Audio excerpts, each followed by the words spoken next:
Hello trading friends and welcome back to Forex Focus, brought to you by tastyfx, digging into Canadian dollar and its recent weakness here on today's show. It's been a pretty wild ride for Canadian dollar the last handful of weeks, but honestly you dig into the post-pandemic to present price action, and Canadian dollar probably one of the least volatile of the major currencies against US dollar, but recently seeing a lot more weakness than your euros, your pounds, but also even in the last handful of days here, more weakness than yen and Australian dollar. And we'll dig into why we're seeing this. And it also makes sense why this dollar CAD pair has been one of the least volatile in the last handful of years. Obviously very geographically and economically tied, the US and Canada, and so if they're highly correlated, then the pair probably doesn't diverge and see price extremes that much, especially when you compare it to dollar yen, which has seen crazy price extremes, very far apart and very distinct economies.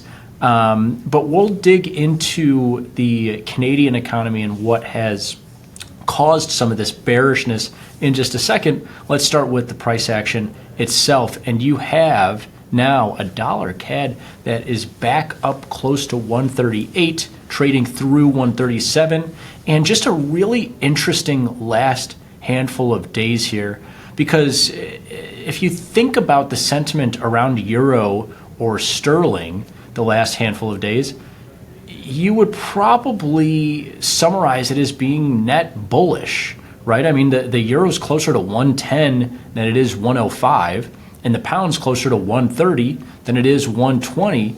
And even the Australian dollar, although it's gotten hit pretty hard the last couple of days here, it screamed all the way up to 67, 68, closer to 70 cents than to 60 cents.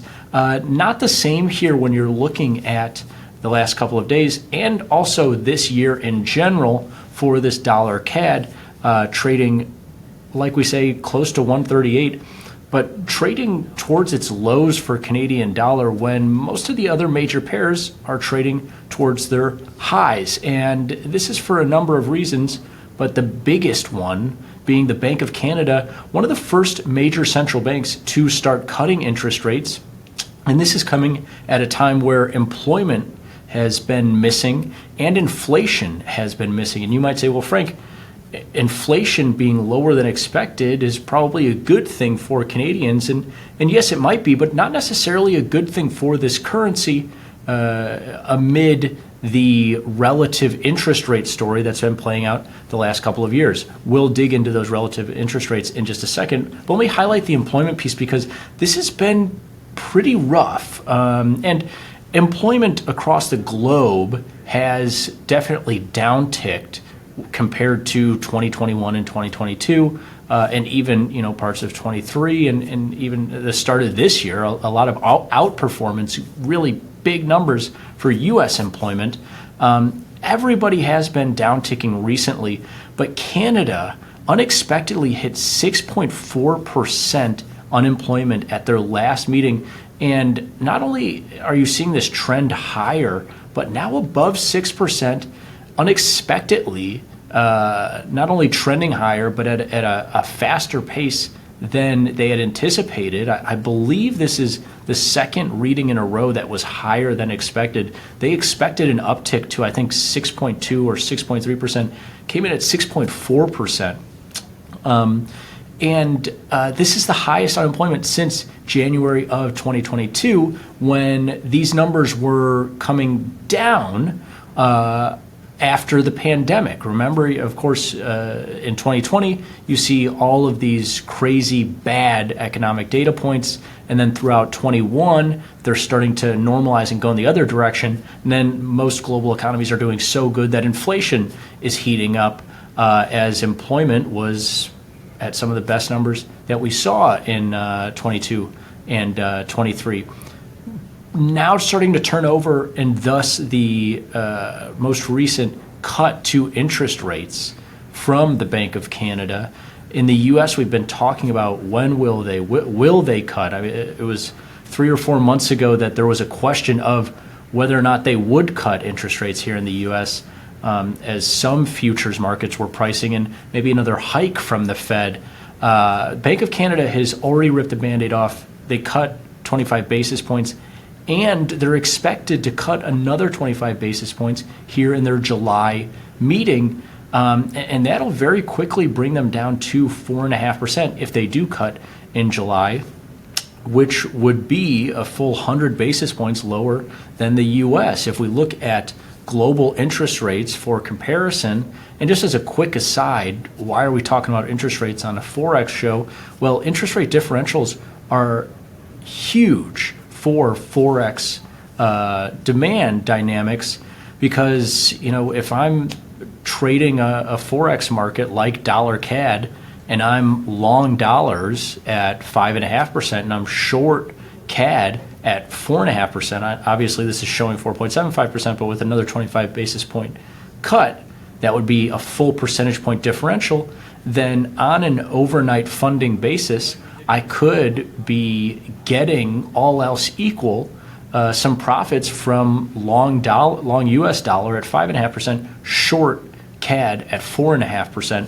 Obviously, the best example the last couple of years has been U.S. dollar, Japanese yen, which has paid you pretty good on an overnight basis. These dynamics change all the time, and also there is price action risk for each of these pairs. Got to note that. But when you see these dynamics shift, and it was just a couple of months ago that the U.S. was at 5.5%, like they've been for the last year plus at this point, and Canada was at 5% even, a 50 basis point differential, maybe splitting hairs, may be a good reason for why that pair has not been so volatile the last year or so compared to a dollar-yen market that's 5% plus worth of differential and has been very volatile the last year or so.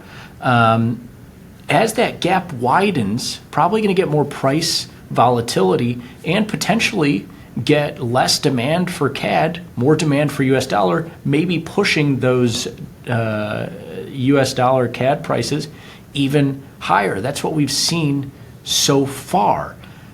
We'll talk about the elephant in the room in just a second, which is US rates, but I just want to bring back the price action piece here, because this is a market that has been as high as $1.40 in 2020. Now, that was that pandemic craziness, like I alluded to earlier, economic data, prices, so much craziness there in February, March, and April and May.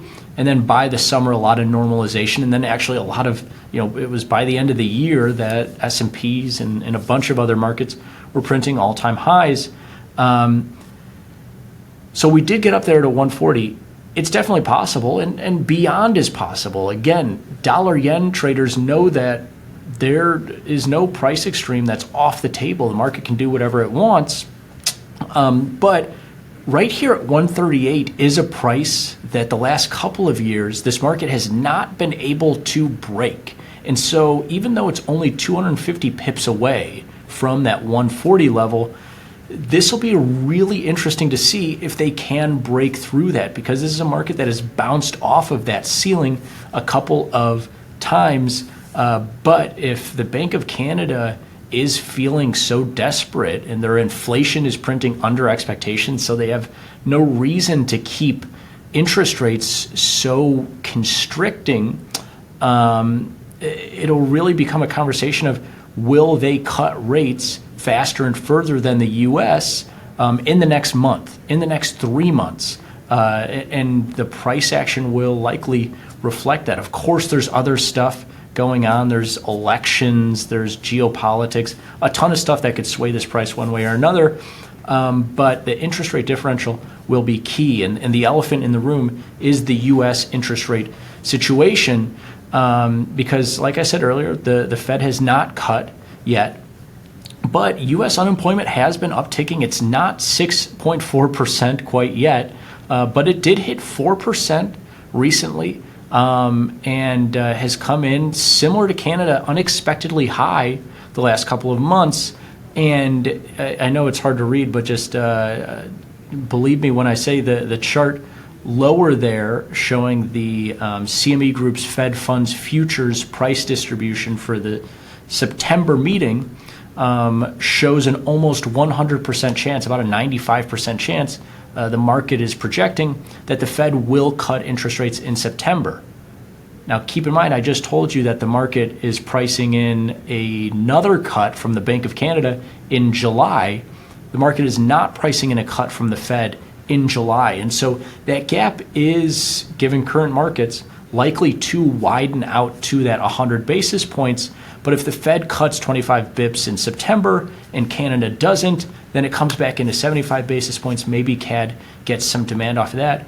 But it'll be really interesting to see that differential, whether it grows or stays around 100 to 75 basis points. If it does, then maybe we don't see that dollar-CAD pair trade through that extreme. But again, have to be monitoring Canadian and U.S. employment as well as inflation. But employment has really emerged as a potentially fearful number and telling for the future path of interest rates.